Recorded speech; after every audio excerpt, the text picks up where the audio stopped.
quando aconteceu lá o cenário da pandemia, há 4 anos atrás, 5 anos atrás, o pessoal tinha muito medo até de comentar as situações, porque houve até uma censura na internet na época e se discutia se aquilo lá era natural, se aquilo tinha sido criado em laboratório, e ficou se discutindo aí muito tempo. E há pouco tempo atrás o governo Trump andou soltando uma informação de que realmente aquilo teria sido criado em laboratório, né? Eu não sei se foi ou não foi, né? Eles estão aí numa guerra comercial, então a gente não tem como ter certeza. Só que eu queria perguntar para você se no cenário de uma eventual pandemia decorrente de uma guerra biológica, que atingisse o Brasil, porque se uma guerra biológica fosse conflagrada, iria atingir o mundo inteiro, né? Quais seriam as principais ações do Exército, né, para garantir a segurança e o apoio da população? Como é que será um cenário desse aqui no Brasil? O papel das Forças Armadas, né? Sim. Vou voltar só um pouquinho para me te responder. Sobre essa guerra biológica aí desse vírus, o Covid-19. Tem um médico central, não sei que é o Dr. Fauci. Depois pesquisem aí quem é o Dr. Fauci.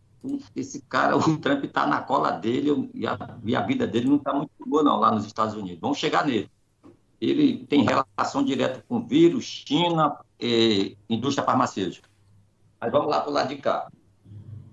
As Forças Armadas elas têm uma estrutura militar de guerra. E uma dessas estruturas é para a guerra química, biológica, bacteriológica e nuclear.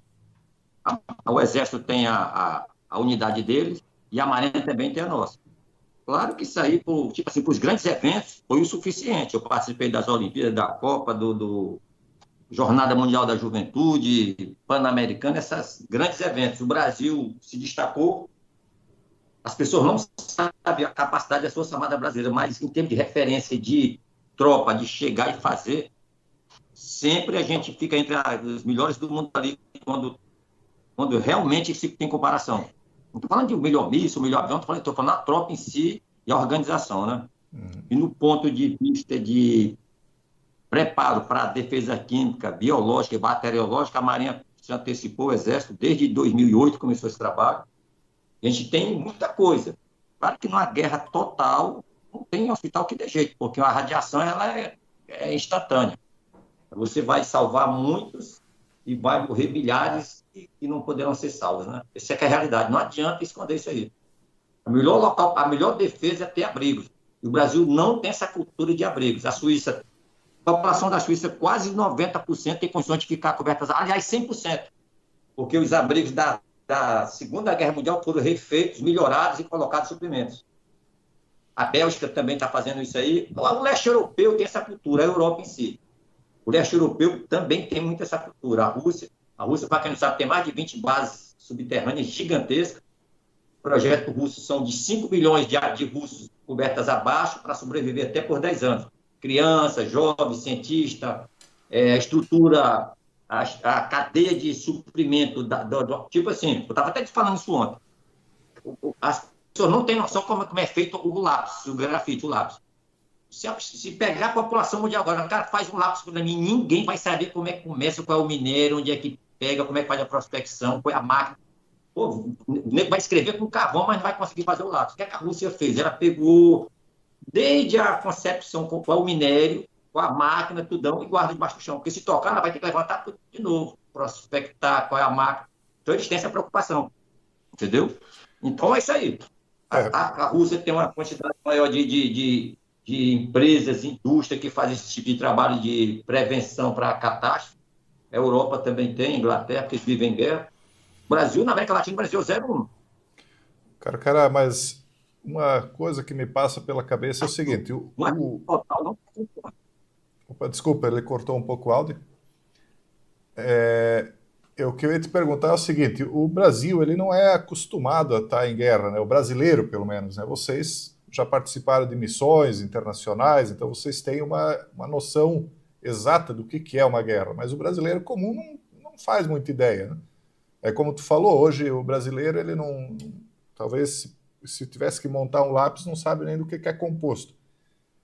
como que será a vida do brasileiro? Como é que ele ia fazer para se proteger no meio de uma guerra que envolvesse diretamente o Brasil? Não como foi na Segunda Guerra, onde ela acabou sendo lá na Europa, né, que o Brasil acabou indo para lá, foi afetado aqui também, mas não tão diretamente. Se fosse hoje, qual seria a tua recomendação para o brasileiro? Seria permanecer na cidade, ir para o interior, não se deslocar, manter-se deslocando? O que tu, assim como uma pessoa experiente na área, né, que pudesse dar um conselho para quem não sabe absolutamente nada? É, a pergunta é boa. O que acontece? A América do Sul, é o local onde as pessoas menos sofrerão na América do Sul. Você tem opção de passeio, lá tem água, tem abrigo, tem tudo. Não vai ter luxo. Pessoas que moram por exemplo, a Europa, em si, a Europa não tem por onde você fugir. A cidade, a população toda em si mora na cidade já. Aqui não. Aqui tem a Amazônia quase toda desocupada, o Centro-Oeste aí tem as cidades de ponta em ponta. Até o Nordeste ser muito povoado, o litoral, mas tu vai andando de uma cidade para outra, eu estou passando 1 hora, 2 horas, não encontra ninguém. Então a gente ainda tem essa opção de ir para o campo. Agora, tipo assim, não tem como você fazer alguma coisa se você não se preparou. A pior que eu tenho, não adianta o ser humano que viveu a vida toda sem se preparar para alguma coisa e tocar, eu vou me safar, não vai. Tu vai sofrer, tu vai dar cabeçada. E aquele que se preparou, inclusive com armamento para sua defesa pessoal, vai estar numa vantagem gigantesca. Isso aí ninguém ensina na escola, ninguém toca. Isso aí tem que ser aquela iniciativa sua. Você tem que ter preocupação com uma coisa chamada sobrevivência e realismo.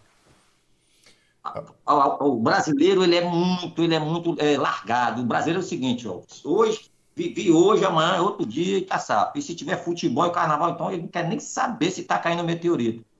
Essa é a nossa cultura. Por quê? Porque a gente tem tudo. Tecnicamente, o Brasil não é pobre, viu, gente? O Brasil não é pobre. Então, porque eu conheço, viajo, cara, a gente não é pobre.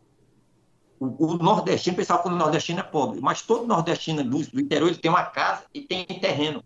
Eu morei do Rio de Janeiro quase 30 anos. O carioca, ele mora numa casa apertada em cima da outra, ele não tem quintal, não tem nada. Esse cara é pobre. O que ele ganha para pagar imposto e tem que sair de madrugada? Sim. Esse cara tá numa situação realmente perigosa, porque está dentro da cidade. Mas quem já está no campo, esse cara já tem a opção de pescar, de caçar, de ir para uma árvore, tomar uma água que não está contaminada, um parente ir para lá, tiver um bons contatos, vai para esse local. Agora, não adianta tu inventar, vou fazer isso aqui, a guerra tocou. Pô, cara, vai tocar desespero. Ó, qualquer coisa, você tem que fazer a prevenção. Quem faz prevenção está 10 anos na frente. Eu vi faz pouco tempo agora, faltou energia na cidade e teve pessoas que não conseguiram nem sair do prédio porque não tinha preparo nem para descer a escadaria, né, de um prédio. Então, quem dirá subir uma escadaria ou se deslocar. Então, esse pessoal, o primeiro conselho seria preparo físico. Né? Que o pessoal não... O que acontece? A morbidade de quem mora em cidade, né, cara? Por exemplo, quem mora em cidade, ele vive num mundo de conforto. Tudo enquanto você faz, já existe alguma coisa para... Já existem os bens que faz tudo por você. Os trabalhos, os serviços. Uber, entrega. Tudo enquanto se você tem o dinheiro, você não faz nada. Então, você não pensa em emergência. O cara do Uber, ele se safa, porque ele que está entregando comida para todo mundo. Esse cara talvez se safe, porque ele sabe que ele está vendo tudo, mas quem está ali paradão só recebendo o sanduíche, levar para casa, o hambúrguer, o leite, a compra do mercado. As pessoas não se preocupam nem de ter lâmpada de emergência em casa, quando falta energia.